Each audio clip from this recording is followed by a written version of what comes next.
Okay, if it is Wednesday at 3 o'clock Eastern Time, that can mean just one thing. It's time for the goRIA live stream. I'm Chuck 𝙤𝙤𝙍𝙤. And as you can see, we have a special guest here today, Joel Bruckenstein from T3. Joel, thanks for joining us. Thanks for having me, Chuck.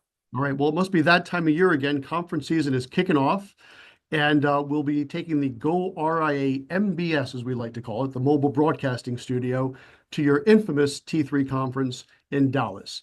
And we can't wait. So we're going to talk a little bit about that today and share some ideas on what people can expect when they attend. So let me toss it over to you. If you would maybe start off just with the basics, the where and when, and then we'll have a little chat about what we expect.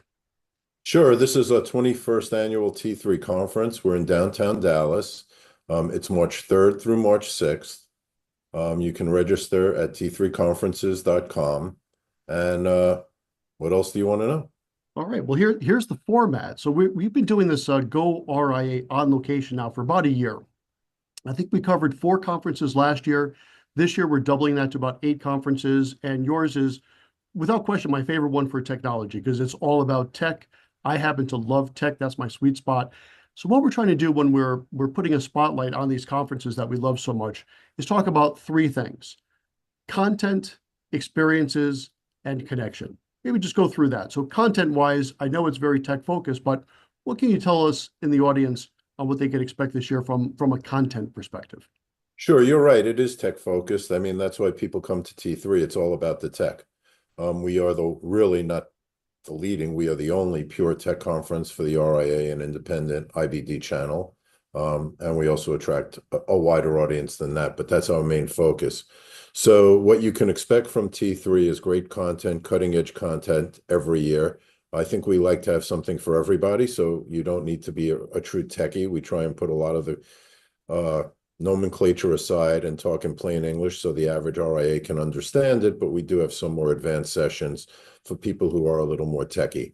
We have some of the leading companies in the AI space talking this year. So we'll have a keynote from both Google and from Microsoft talking about AI and how you can apply AI to your business and some of the cutting edge things that they're doing.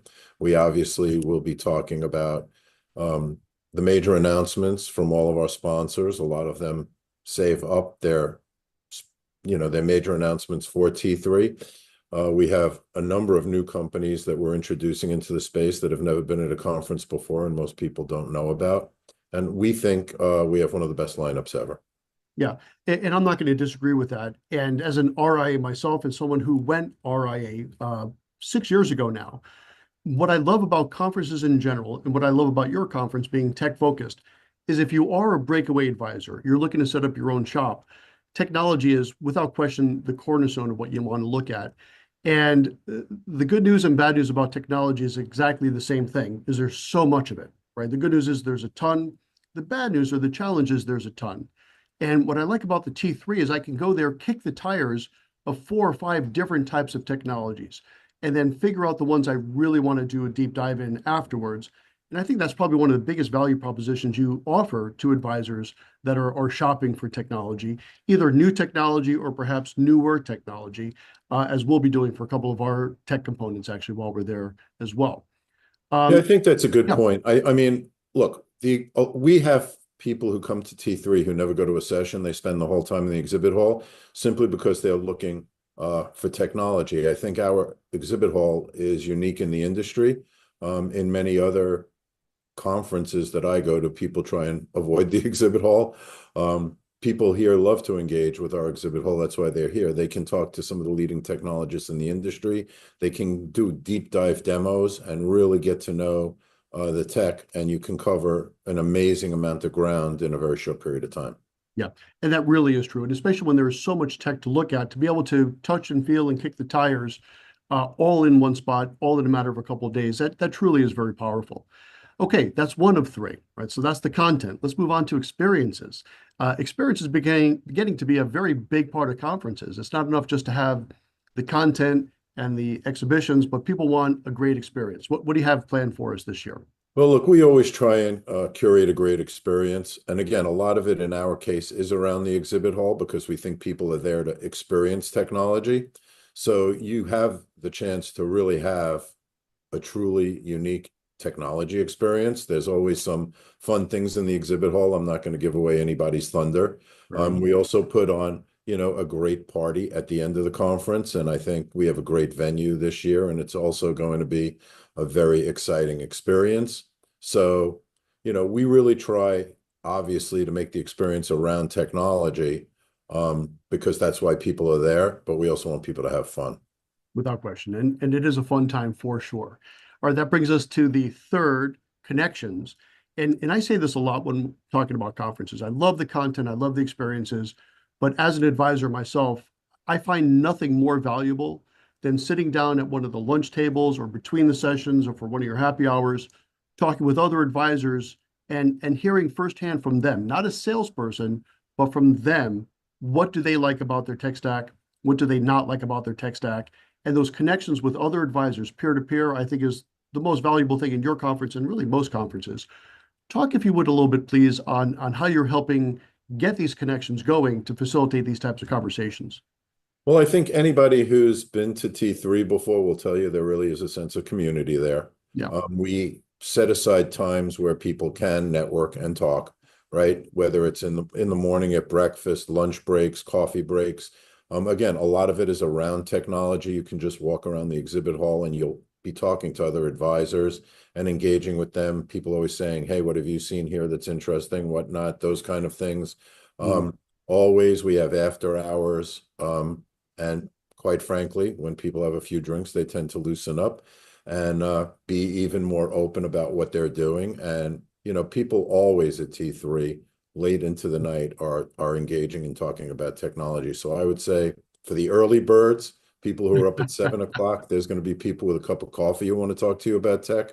And if you want to talk about tech at midnight over your third martini, that's possible too. So I think you've been there, it's a very vibrant and engaging audience and very welcoming. And I think advisors, to your point, love to talk to other advisors about tech. But I think the other part of it is you can also engage with some of the best technologists in the industry.